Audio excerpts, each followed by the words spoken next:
Welcome, welcome, welcome. Happy Sunday. Welcome to our podcast, Below the Belt, Who Vex Lose. Welcome to our international podcast, Below the Belt. We are joining you guys from the national capital city of the oil producing republic of Guyana, the national capital city being Georgetown. Great to have you all here with us. Fantastic weather outside, fantastic Sunday, at least at our end. And we hope that things are going great at your end as well. Great to see Beatrice Selby's already here, and Kelvin Brower is here too. Good to have all of the other folks who are joining us by the droves. And we love to see you guys share our program as you come onto the podcast. And we love to see those emojis as well. Let us know how you guys are doing out there emotionally today.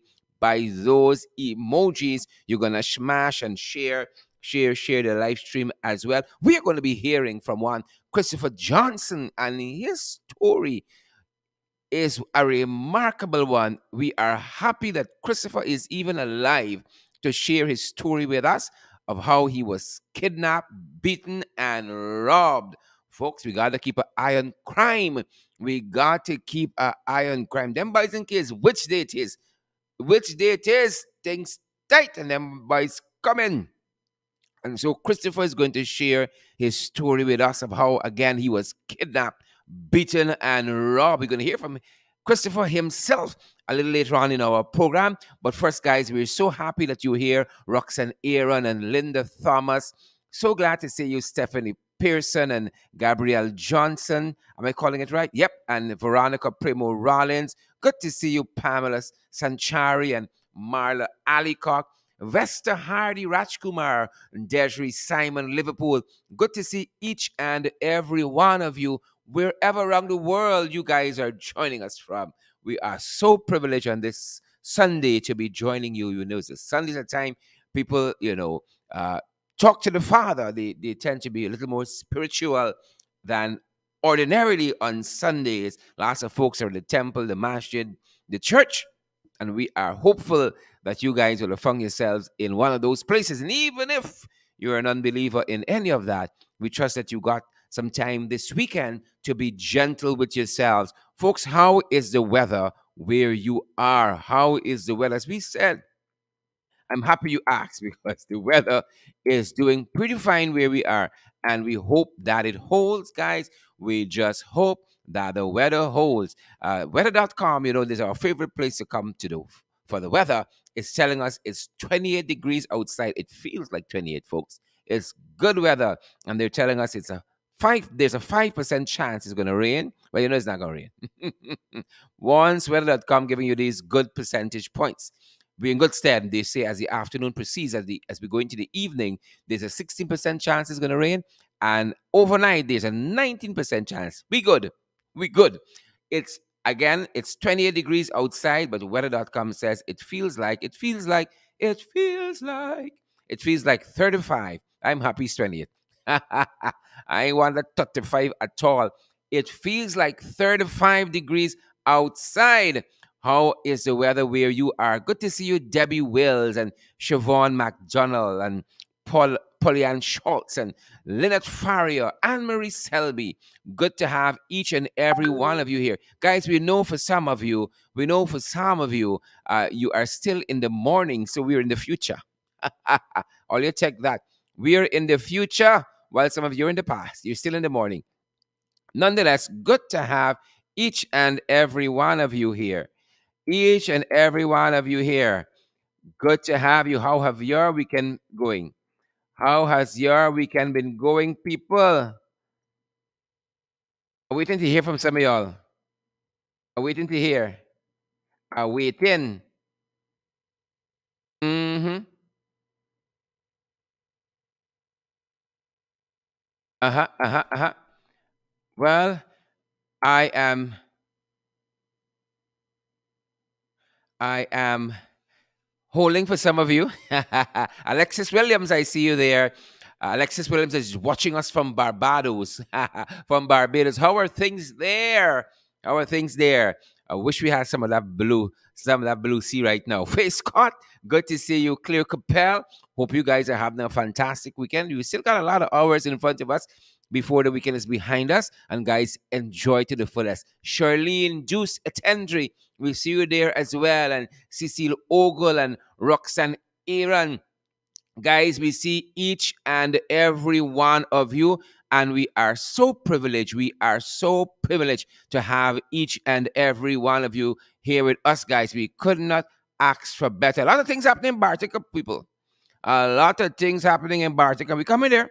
We coming down. We coming around and coming down to Bartica. A lot of things happening in Bartica overnight, and we want to talk about uh, an incident involving the police overnight in Bartica. A lot of eyebrows. A lot of eyebrows are being raised with this situation that is happening in Bartica. And just recently we were talking about the real bells of Bartica, who had the big fight on the wharf there and the big fight in the police station, the Bacchanal in Bartica, the UFC no holds bar event there, fighting in a police station. And we hear the outcome of that matter yet, if anybody has been charged for disorderly conduct and, all of those things. But another incident over the weekend, and we're going to be touching on that just now in our program. And for those of you who are now joining us, we're going to be talking to one, Christopher Johnson, who was recently kidnapped. He was beaten. He was robbed. And I want you to hear from Christopher himself, because sometimes we feature these stories, but we don't tend to talk with the victims. And we're seeking to change that. We want to hear from Christopher. We want to hear from his experience. He might have some advice for some of us also. Christopher just might have some advice for some of us, because, sometimes we're very cavalier about our well being. We just about throw everybody all over the place without any concern that them boys thinking out there. Ravi Rajkumar, them boys are easy out there. Penelope Hudson, Karen Gordon, Ian Selby, all the Selbys, say Wendy Yap, them boys are easy. Them boys and easy. Right? Just like Putin, them boys and easy. Andrew Cuthbert, pace and power in 2022. Gloria Chester, good morning. Sending some warmth and good energy there in Diamond to you, Gloria. Sending some good energy to Diamond. Good to see you, Alicia Thomas. And is it Shalimar Smith. Good to see you, Shalimar and Shawnette Morris, Alicia Thomas. Good to see each and every one of you. Claire Alexis Chomley. Good to see you, Claire. Good to have each and every one of you guys. We're really heartened that you guys join us day after day for our international podcast. Below the belt, and as we say, who vex lose, who vex. Vex is your face. Alicia Carter Lindo, we see you. We see you, Alicia. And Audrey Brown and Dale Glasgow. Esther Blue, we see you. Wilton Blue, we see you. All the blues join us, All the blues join us, right? And we're monitoring what's happening there. Folks, we are monitoring what is happening in Russia. We're monitoring what is happening in the Ukraine as it relates to this war, because we know that I saw quite recently Venezuela endorsing what Russia is doing in the Ukraine. And I know there are folks who got a differing view that Russia is not the aggressor, right? And people have messaged us and said to us, be cautious how you're getting involved in this story, right? But we read through, we got our own information too, right? We got our own information. We've taken a position on the matter that in this day and age, invading countries is not consistent with international law.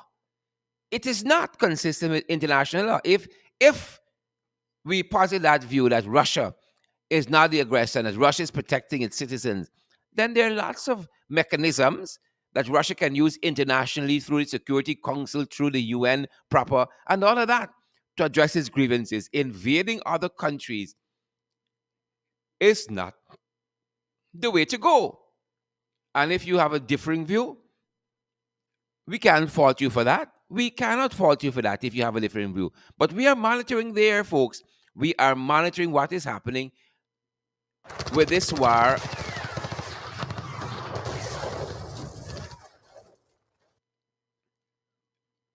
Yep, we are monitoring that. We are monitoring what is happening in Ukraine. But you know, it's heartening to see the humanitarian side of what is happening. Very, very heartening to see the humanitarian side. And it's heartening to see how ordinary Ukrainians are standing up to defend their country. You know, some of we talk about boots on the ground. Oh, but the people in Ukraine responding to a call by the president, showing us what boots on the ground really mean. We talk the talks, you know. But some people is walk the walk. I mean, some of us walk the walk. Not so Patricia Kissoon, Pamela Thoma, some of us walk the walk. Right? We ask some people to share the live stream and smash the emoji button. And some people is walk the walk. But some other people, when the happen, sir, few people walk the walk. We got a lot of talkers. On social media, we got talkers by the thousands. But you see, to come with real boots on the ground is another story. And so we ask you guys as you come into the program, as you join our international podcast below the belt, you share the live stream. We want other folks to get the valid and credible information and to be guided accordingly by the things they hear. You can hear a lot of things, but you must be moved to action. You must be moved to action. You can't go to church every Sunday. You hear the message, you hear the word of God, and you live the same way all the time, or else you're wasting time. You're going to church to socialize. You're going for a walk. The same way you receive valid and credible information. Right? They said this street block off. No cars going down the street. There's an incident there. The street is being done. You can still walk down the street. No, no, no. You must be guided accordingly. And so we are monitoring what is happening there in the Ukraine. Folks, it's serious, you know. It's serious. It is very, very serious. What is happening there in the Ukraine? Very, very serious. Lives are at stake. I mean, the president of Ukraine has already said they have lost about 300 soldiers, 300 or 400 soldiers since. But we've seen that the members of parliament, they have taken up arms. I don't know whether it's opposition or it's government, but I saw a member of parliament. I saw one beauty queen has also taken up arms. Huh? One beauty queen has taken up arms.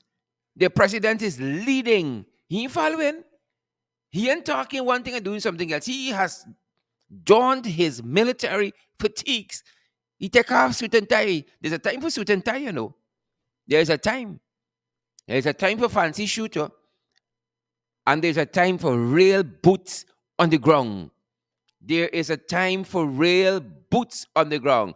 So if you're in a page on social media, we encourage you to share our live broadcast to that page.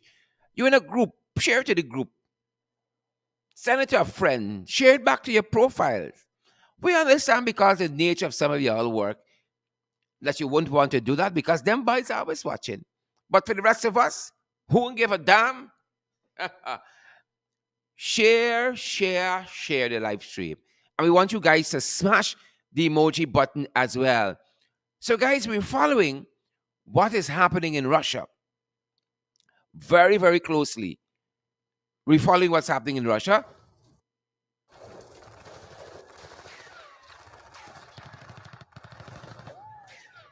Following what's happening in the Ukraine. And we're going to keep you posted in all of our programs. On all of our programs on social media, we're going to keep you guys posted as to what is happening. But closer to home, as we started out by saying, events in Bartica. Events in Bartica leaves much to be desired of recent, starting with the belt.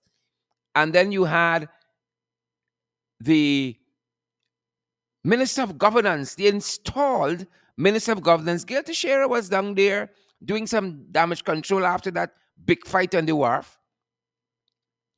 Doing some damage control there. The bells, these are the president and the secretary, the brothers of the Bartica Boat Association. Big fight in Bartica. Big fight in Bartica. And they're embarrassed as being supporters and members of the PPC. They are embarrassed. And so Gail Teixeira of the PPP gone there now to do damage control.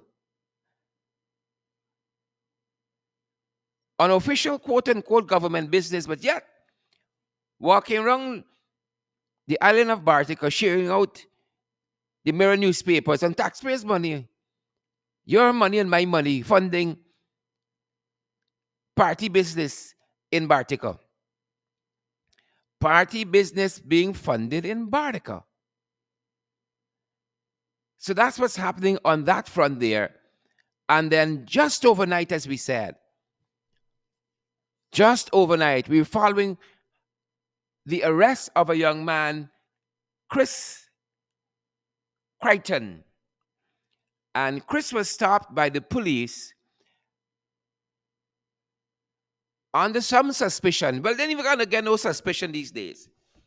Chris was stopped by the police. You understand? He was stopped by the police. And he complied. The video evidence we have suggests that he complied with the lawful directions of the police. But like they were expecting him to respond a certain way, and so they scrambled Chris. And he is alleging abuse at the hands of the police. But more than that is what the police said when they were arresting him. That is quite chilling. Deborah Leach, Cycling Oil, it is quite chilling. Kelvin Brower and Jason McDonald, Audrey Brown, it is quite chilling what the police said as they tried to detain Chris Crichton, who was already complying with the requests that were being made. Take a listen, my lord. I used to think we gonna please, I please, I think why you are asking me? I going in the police vehicle. You know, no scene.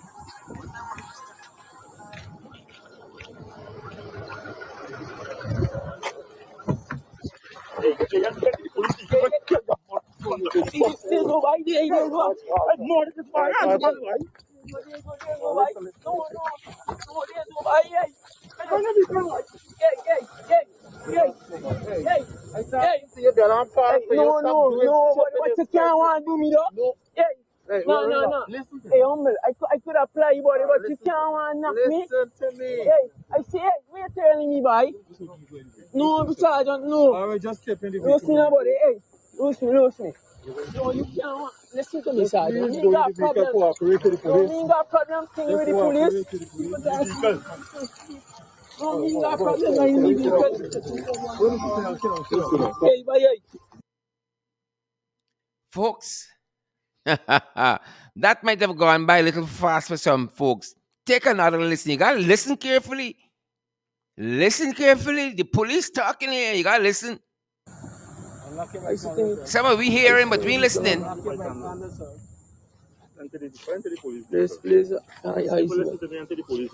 Please, I think why you are asking me? I going in the police vehicle. You know, no scene.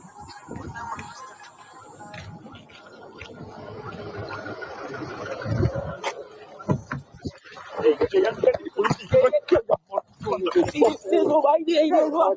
No, this is my hand. No, there's nobody. I don't know this one. Hey. I see you there. I'm part of no. What you can't want to do me though? No. Listen to me. Hey, humble. I could apply you, but you can't want to knock me. Listen to me. Hey, I see. Hey, what you telling me, boy? No, Sergeant, no. I will just step in the vehicle. Listen, buddy. Hey, lose me. No, you can't. Listen to me, Sergeant. You got problem. You got problem thing with the police. No, you got problem with the vehicle. Hey, bye. Yep. You heard that right.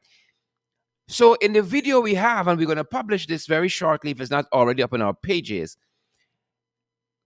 Chris Crichton can be seen walking towards a police vehicle.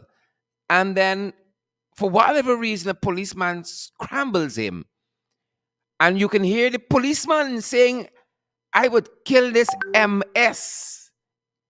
It's only because it's Sunday I really want to say what I want to say, no. I would kill this MS. I would murder this boy. This is police, They ain't find a gun, a knife. It's a traffic offense. This young man is being stopped for is a traffic offense. He's being stopped for. And the police saying, I would kill this MS. I would murder this boy. There's the police, They're stopping for a traffic offense. He's riding a motorcycle. They ask him for the papers for the motorcycle. He said he has the papers, but he doesn't have them on him. He can't produce it on the spot. And they're asking him to enter the police vehicle. He's entering the police vehicle, and then a policeman scrambles him. Right?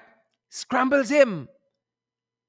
And utter these words, I would kill this MS. I gonna murder this boy. This is the police, This is the police. Folks, you see, they got some professional people in the police force. We can't doubt though. You got some professional police. And then, boy, oh boy, you got some others. Continually bring the force into disrepute. Continually bringing the force into disrepute. Recently, we pointed out some people fighting the bells of Bartica, fighting in the police station. Listen to them. I video in it. I video in it. You can't buy them. I video in it.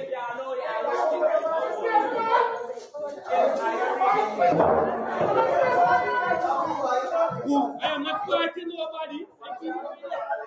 I will be. I see what's going on.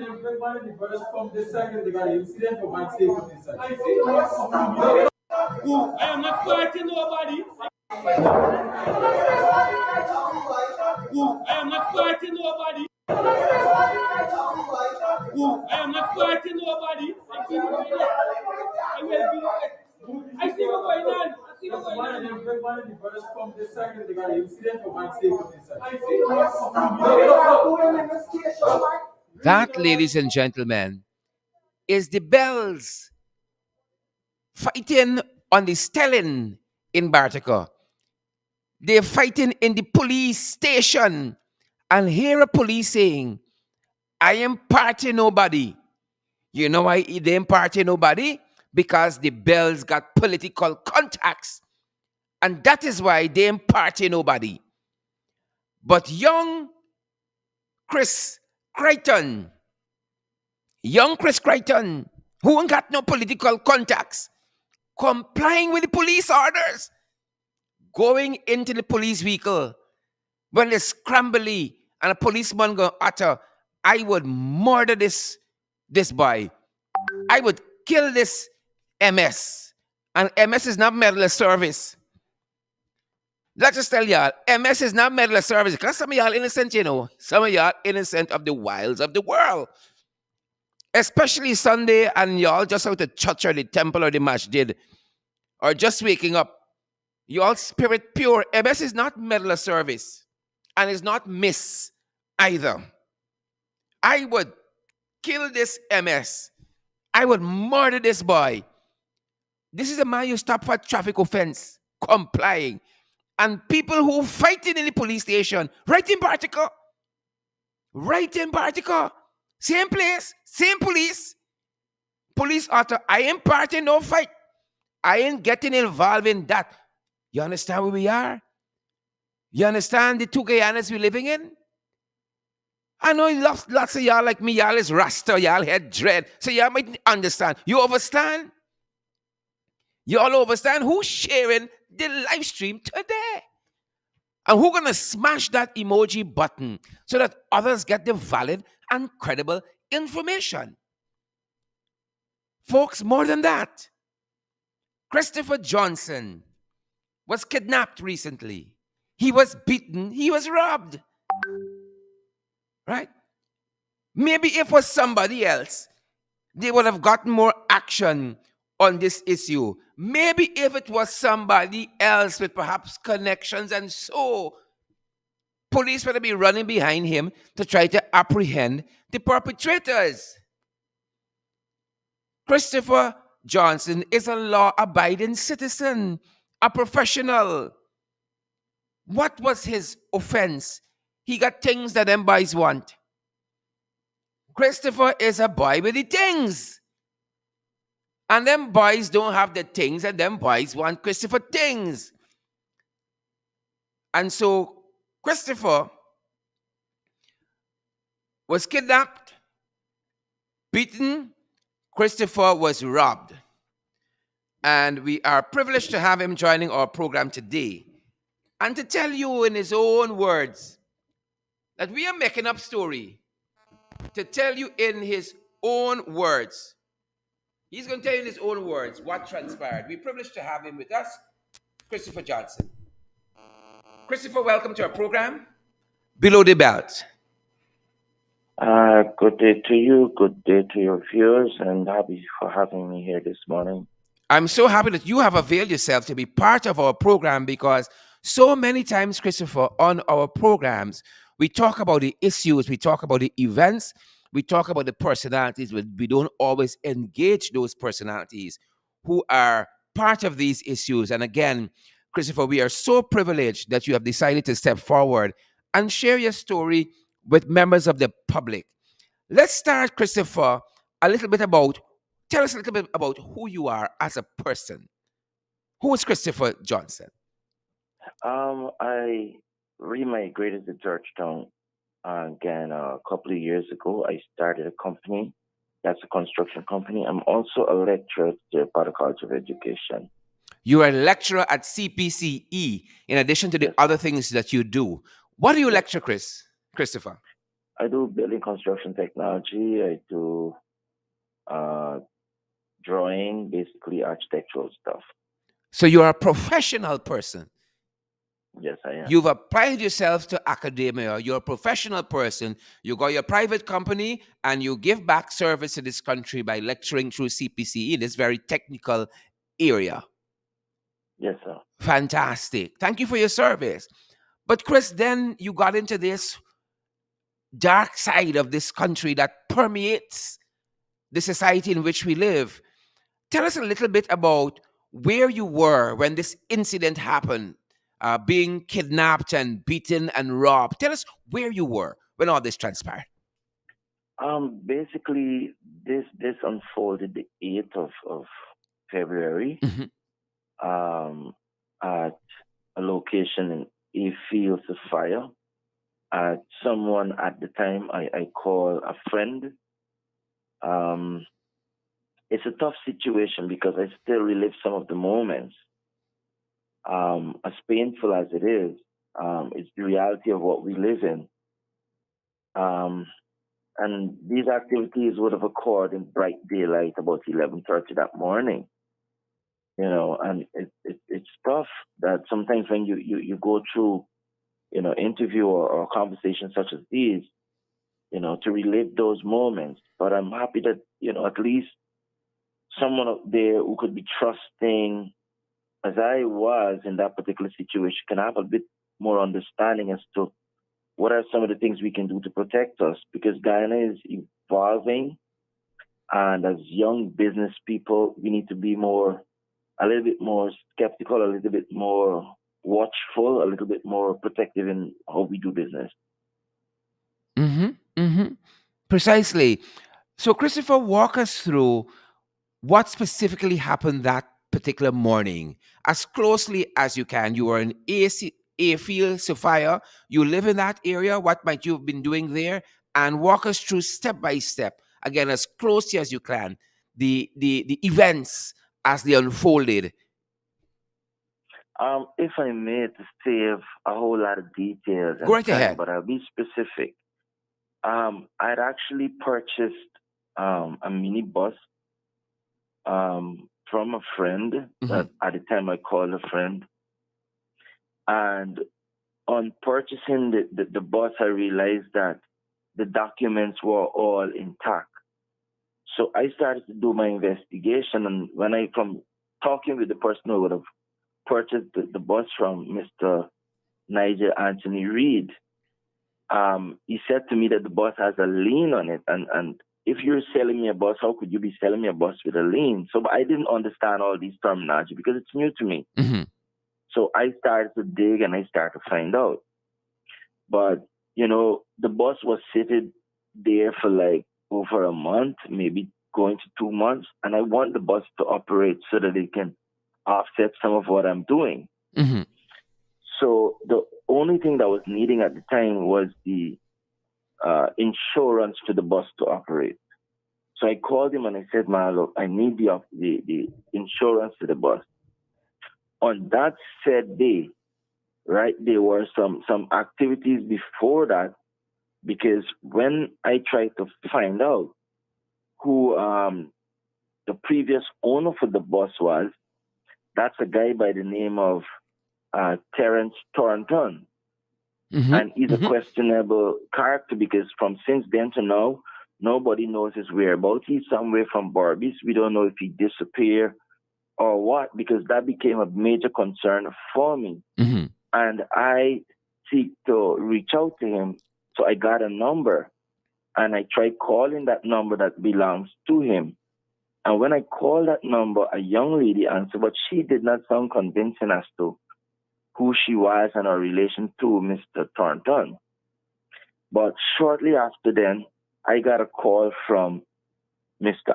Nigel Anthony Reed, who was selling me the bus, who would have sold me the bus, I should say. Mm-hmm. So he reached out to me and said, look, you can get the insurance done.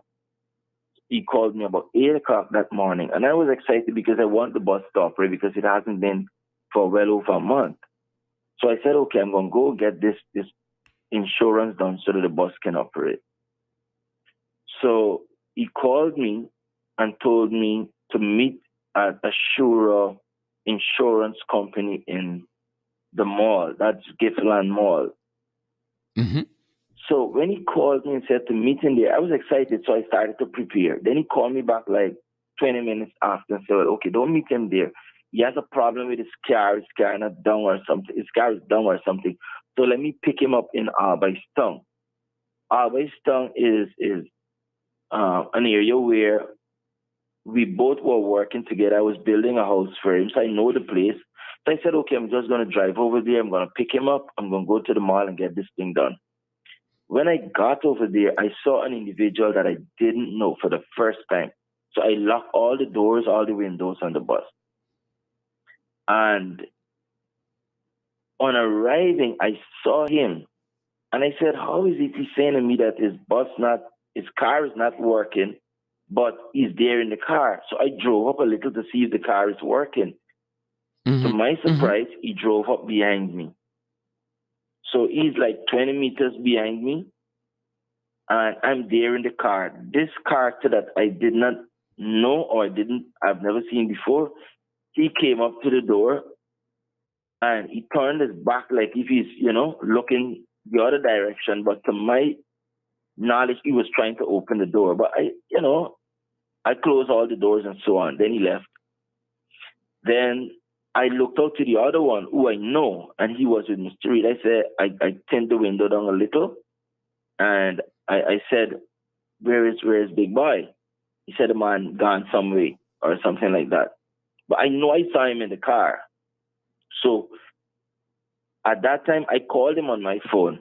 I said, are we going to get this thing done today? He said, yeah, but you could go ahead. Go ahead. I can drive behind you. So he drove behind me until we get to the mall. When we get to the mall, there were 3 armed security. And I presume that was my safety because nothing transpired there. So I left and I went upstairs to find out about the Ashura office. I got up there 20 minutes past 10, and the office was closed, and the door mark opening hours 11 o'clock. So they took me there 40 minutes earlier. So I asked myself, why would they bring me here 40 minutes earlier? That was the first surprising thing to me. So when I got back downstairs to him, I didn't tell him I went to the office. When I got back downstairs to him, I said, man, what's going on? He said, man, here what happened? You can just go upstairs and tell the people I send you, and you can deal with the business. And he drove off.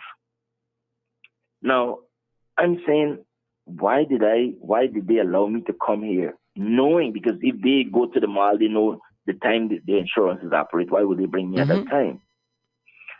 So he left and said, I must do that business when the place opened. I said, all right. Then he called me about maybe 5-10 minutes after and said, here what? He has an agreement home with his wife. Let me go to his wife, get that agreement, and that agreement makes it easier for me to get the insurance. So I said, well, okay, I have 40 minutes to play around with. I might as well go there, pick that up, and come back. And that I did. But when I got there, she stalled me for well about an hour or more. Every time I keep calling her and ask her what's going on, she said, hold a little, don't get impatient, hold a little. This is at the mall. This is at the mall. No, that's home by him. Okay, I left good. the mall because I couldn't get the document there, right? And the place was early. So he called me and told me go home at him to get the document and come back. So because I had that time, I left and I went home by him. When I got by him, his wife, who should have given me the document, I saw her. She was there, and she said to me, hold on, I'm going to get it for you. And she stalled me there for well about an hour. Every time I call out to her, she can't find it. And about that time, I get bored and fed up, so I drove off. When I turned out of their street onto A-Field, I'm now going northwards on A-Field. I saw his car coming, but I was mindful to peep to see who else was in the car with him, but I saw no one else. And he signaled to me, turn around. And I said, okay, this is somebody that I know. I can turn around and go by them. So I turned back and I went. They turned on the bridge before me. They reversed. They went back. And then I did the same thing, and I was parked in front, facing out. That is facing westward. So he went to her, and I saw him. He collected a handful of papers, which I presume, well, that's the paper I'm there for. And he came to me and realized that the entire bus was shut up. So he said to me, open up. I asked him if that's the paper. He said, yes, but open up. I said, all right, good, I open up. When I opened the door, the mistake I made, when I opened the door, he sat in the third seat, that is the seat behind where the conductor sits. And that was alarming to me because he pulled the door wide open. He did not close back the door. And when I saw that, I said to myself, oh, shucks, this isn't right. And at that time, he put the papers out the bus and he waved it in a circular manner. And I saw this guy running coming.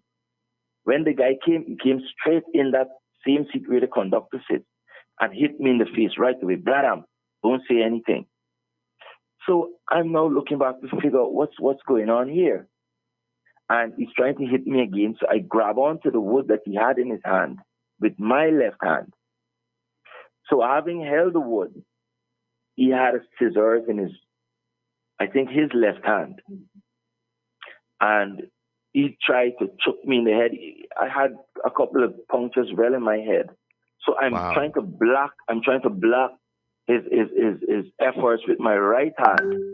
And I sustained some punctures and some cuts on the right hand also. So while all of this happening, he's asking me, where's the key? So I showed him that I said the key's in the bus. So I managed to pull the wood away from him. But my mistake, I put the wood in the front seat. And I decided to make a run for it. Now, when I jumped out of the bus and ran, there was another guy waiting right outside the bus. Tripped me, and they probably knocked me out. Because all I could remember getting back, they threw me back in the bus. They threw me back in the bus and tell me, stay down. When I raise my head and I look up, his wife was upstairs. And I said, Tiso, where is your humanity? There was an older woman downstairs. Her door was also open. Wow. And she closed her door. There were some people on the southern side of the trench. They had their cameras out and they were looking on. And I'm calling out for help and nobody's coming to my aid. Then he got up, he went out the bus, he jumped in the driver's seat and he started to drive the bus out. He's driving from east to west going on to a field, which is running north to south. And I'm saying to myself, if I get onto a field and he makes a left turn, that is down to the blocker. And I wasn't comfortable with that. And I don't know, at that point in time, I thought about making a fight for it, something, because I knew I need to get out of that bus. All I could remember him saying to the guys, hey, kill this man, boy, kill this man. Those were the things, you know, you know that partly this is the way it's going to go out, you know, but I don't know what happened there after then, right? But as the bus starts to drive out, I don't know if he picked up too quickly or what, but the guy who was with me, one of the guys fell backward, and when he stopped, one of the guys fell forward, and the guy who fell forward started to stamp me in the chest. He stamped me a couple of times well, and I fell back in the chair. The guy who fell back firstly, he got up and he starts to choke me. And all I could remember hearing him saying, I'm going to put him to sleep. He's going to sleep now. And he probably choked me out. The next thing I could remember is the paramedics looking down at me. That's all I could remember for the whole ordeal. And where They're were you looking at at this me. point where you saw the paramedics? That would be probably in the ambulance or at the hospital. I have no recollection as to what transpired after I get choked out. Christopher, what would you say? I think you said that this is a man that you were in the process of building a house for. You are buying this bus from. What do you Yeah. think was the motivation for him with his accomplices? Meting out this kind of treatment on you, this kidnapping, beating, and robbery. And what did they take from you? They took a lot of stuff. And as the days go by, I checked the other vehicle I have. I realized that more and more items have been left there that, and it would be like that because as I miss them, I will then recover what I had there and when. But all my professional and academic certificates are in the bus. I had a set of lights that I was doing a job. I have registration for another vehicle that I have. I had some monies on me, about $400,000 whereabout. I had a bag with circuit breakers, about 40 whereabout circuit breaker. And basically that's what I could remember at this time. Great. Christopher, we're so happy that you are well. Now, this matter you said was the 8th day of February of this Yes, very sir. year, this very month. What has been done since that time? I saw some photographs on social media that where your face is swollen, your eyes are swollen, your mouth is swollen. I would dare say that is in keeping with somebody who has been dealt some blows to the face. What has been Very done since true. that time? Well, for the first week, nothing was really done. But I must admit, with the intervention of a few friends, I was able to talk with a senior police official who would have directed me to another senior police official. And when I got to him, we spoke for about 30 to 45 minutes, and they were able to put together a team to raid his residence. But to my surprise, when we got at his residence, we could not have gained entry into his house or to any, well, the gate was locked. And I thought to myself, if we're going to show up here and This is let the him know same that we're A. This coming, this is the same A field residence in yes, in the in same A Sophia, field residence, hmm the same A field residence. and nobody's home. The wife isn't there. Nobody was there. And what about the But woman downstairs, the elderly woman? I, where I was seated, I could not see, but I could remember seeing actions as though they were talking to somebody downstairs. But Okay, I cannot say for clear that that's so because okay. where I was seated. hmm Now, I'm saying if you're going to show up at some point in time, provision has to be made for a search or something. But afterward, the senior police explained to me that this is normal operation procedure. We cannot do this, we cannot do that. But while that is so, and I could admit and understand his view, the police system must be such not only to protect the items or the individual who would have perpetrated against me and the police, there must be a system so that justice could be meted out as early as possible. Because when this thing occurred, right, the same day it occurred, people were out there, right? The ambulance who picked me up could have sent the police in that area to investigate. Well, there was certainly a crime, right?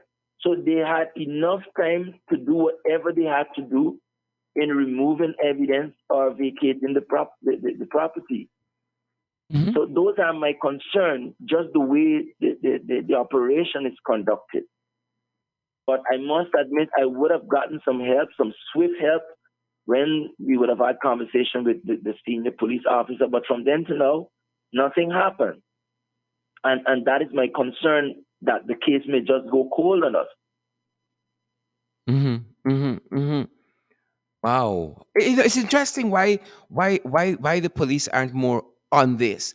You said some folks when you were going through this ordeal in Sophia there would have been videoing some of this. Did the police make any attempt to maybe reach out to those folks to get some of that video footage? You can tell the police whatever, but I don't want appears to telling the police how to do their work. hmm The police know how to do their job. All I expect as a law-abiding citizen and a citizen of this country is that the police do their job. I'm not to tell the police how to do their job. They know how to do their job. They're the professionals. If something would have occurred in a particular area, however they could gather evidence, they know how to do Yep, that, yep, yep, yep. right? Christopher, And I to think ensure yeah. Go right ahead. that those persons have would not have left the jurisdiction, put out the necessary bulletin, notify the necessary media station and the necessary police stations where those entries and exit points are, notify people so that these people can be quickly apprehended. And so you haven't heard or seen the from this gentleman since who you were building this house for, who was sending selling you the bus, and N- on which no, yeah, sir. yeah. I have not seen or heard from him since. Well, and the police hasn't given you an update since the 8th of February this month. No, I I I have to call the police to ask for an update. And when I called the police, um, I think it was yesterday or day before yesterday, I was asked to go in and check the police at a certain time, at a certain day in the following week. hmm So that's just the position. Interesting, very interesting. Christopher, you've been through this whole ordeal, as you put it, being kidnapped and beaten and robbed and all of that. You know, what is your advice now to people? You're dealing, you're doing business for whatever on whatever nature in this country. What would your advice be? Your general advice to people who haven't gone through this? Um, First thing, from a level. right? That society has a system to protect business people. That's the first thing. That is not personal or at any level. There must be, and Guyana is evolving. We must have a system to protect business people. Secondly, one of the things, and people may have their concern, I've been very trusting, right? And whenever you see a red flag, you should act on it right away because I would have seen so many red flags. But when you trusting, that's what happens. Hmm. Hmm. Well, hundreds of folks listening to you, Christopher, and I hope that people take their cue because I think that's very important when you get that gut instinct that something in right. And I mean, when you are narrating this experience for our viewers and for us here, you seem to have known in hindsight that this was a little odd. This length of time the man's wife spent searching for this document and all of the delays that kept happening, and then his own actions as he approached the bus where you were, and all of that. But we appreciate you that sometimes it's only in hindsight your vision is 50-50, to put it that way. But I hope that folks who are listening can pay more attention to sometimes that natural instinct that we have to pick up when something is wrong. And Christopher, Look, yeah, go right ahead. you see, under these conditions, you'd expect a system to actually be in play from the police force and from the media houses. But that hasn't been because we have little or no media house that you can say it's credible for investigative journalism so that they can look into certain things because there are issues out there. Even to broaden this case, like I would have mentioned this guy, Mr. Thornton from somewhere in Barbies, Terence Thornton Who was the to previous be owner exact. of the bus? Yes, Mhm. things like that people can investigate to find out he might be found safe and secure some way, but his story may be able to shed some light on this current issue. Yep. And Christopher, I know that you're a father. You're a lecturer and all that. How has this impacted all of that? Impacted your family life, even work? One with thing that you might be traumatized from all of this. Look, let me put it this way. Hmm. I have to be strong and supportive of my family in spite of, right, of what the conditions are. I have to protect my family at all costs. But that would not take away the fear from them because they would have seen the scars that I would have endured. And as a father, you have to stand strong to show that strong figure. Hmm. But I have my moments Hmm. One can because you understand. don't want to know that you turn your back and something would have happened to one of your children or something like that. Yeah. Yeah. And that is why you would want to see a system at play. So it makes you comfortable because the people who would have done this to me, I'm quite sure that there is someone out there who know where they are. Hmm. But this is a Yeah. family pleading for some justice, for some help in bringing some kind of resolution to this particular case. Indeed. My whole life is disrupted, but I have to be cautious and I have to move on with my life. I can't allow a few cowards to just stick me in a box or just put me in a corner and they just move on like nothing ever happened. Indeed.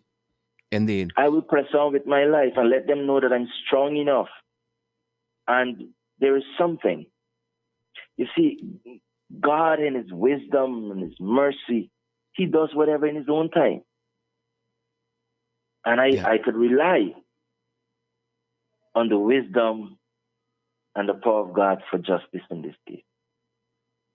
Yep. Yep. Chris, I want to thank you for sharing your story with us. And we are thankful that that you're here with us to share the story. And we know because you have life, you can get back all of those things you would have lost. We are very, we regret this experience you have had, but it's a warning to other listeners, viewers of our program, to be very cautious as they engage persons to do business. Invariably, you have to do business with people and strangers, but to be very cautious and to follow those red flags that you might have in your head, that you might feel in your soul. Something is not adding up here, you know. And most times when you have that sense, it's not adding up. The story is not what it seems to be. It is true. So, Christopher Johnson, I want to thank you again for being on our program Below the Belt and for sharing your story with us. And we hope that you get justice, because ultimately that is what is required in this situation, justice. Thank you for sharing your story with us. Folks, you heard it. You heard it. You heard from Chris himself. And you know, one gets the sense that perhaps if things had ended in a much different way and a much sadder way, you know, this story would have made the headlines. Yep, one gets that sense.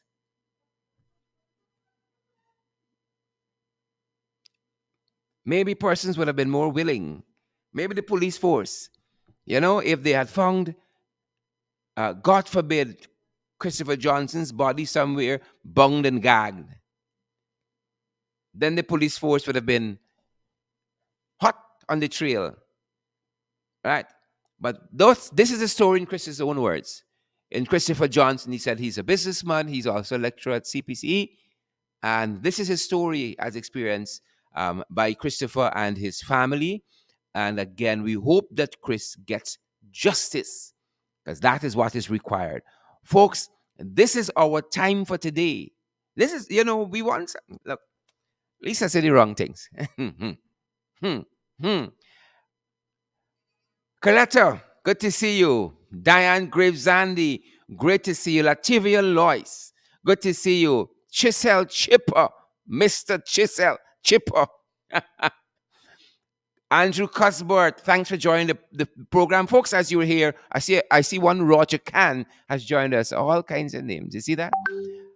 Folks, thanks for being part of our program today. Ensure that you share the live stream before you go, and smash that emoji button as well, guys. Do that for us. And also, guys, we would like you guys to come on board and partner with our program so that we can continue to do programs like this, continue to share these stories with you, and continue to bring you the valid and credible information. Guys, we're available via the Cash App platform. Our Cash App handle is a dollar sign in the ring 592. It's a dollar sign in the ring 592. We are also available via Zelle and via PayPal. Our email address for both Zelle and PayPal is in the ring 592 at gmail.com. One email. In the ring 592 at gmail.com for both PayPal and Zelle. We're also available via MMG, that's a GT&T local Guyanese quote unquote cash app. The MMG system, our number there is 627-6963, 627-6963. We're also available via MoneyGram, via Western Union as well, guys. And if you need any guidance on any of these platforms or any guidance in general, you can WhatsApp us at that very MMG number, 627-6963. 627-6963, guys. And that's our time for today. Thanks for joining our podcast, Below the Belt. Who Vex Vex? We're going to see you guys right back here tomorrow. Same time, same place. Good to see you, Esther Blue and Cecile O'Gull and Joylyn Cook and Romy Leander and Sheena Hazel and Jackie Beard. Good to see each and every one of you guys. Share the broadcast as you go and smash that emoji button as well. Good to see you, each and every one of you, as Chisel Chipper Henry says, boom out. Tasha Sealat, good to see you as well. Guys, continue to have a fantastic weekend and a fantastic rest of your Sunday. We're going to see you guys back here tomorrow, early at 8 for FYI, back at this end at 12 for Below the Belt, and then we at 8 in the evening, we're in the ring. Good to have you guys here. Stay safe, guys.